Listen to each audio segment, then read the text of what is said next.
Okay, so let's, no pun intended, take this one step at a time.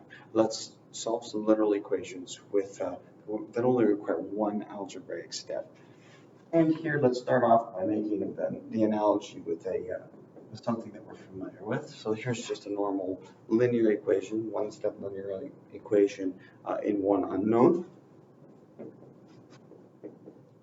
We simply divide by the -5. And we get our answer, -3. But of course, with these literal equations, we're looking for something a little more powerful, an equation that will give us an answer regardless of what the values of these other numbers are, right? So let's start off with something like this, an ax equals c, all right? And it's very similar.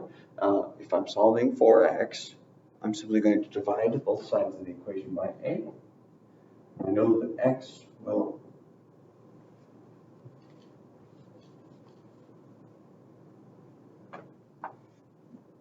and I know that x will be c over a, regardless of what those letters are, okay? For another example, and here we've got something that's not a division, but rather an addition. We have something like this, x minus a equals b. All right, well, just like before, for solving for x, we simply have to get it by itself, right? And here, to do so, we'll simply add a to both sides of the equation, and we get x equals b plus a, which will be the case regardless of what a and b are. Now for some examples. So let's say, for instance, we want to solve this equation here for x. Well, -xy equals -c. I'm going to need to divide by y, but also by -1, right? So we'll divide by -y on both sides, so that x equals z over y. Here's one with the addition instead of multiplication. So if I'm going to solve this equation for u, I'm going to subtract v from both sides of the equation.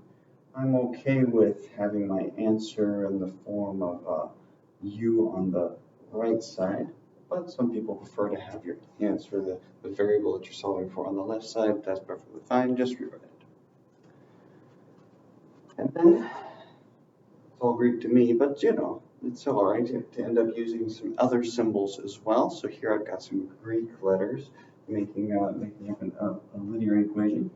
If I want to solve for alpha, I'm going to add beta to both sides of this equation, and alpha equals gamma plus beta.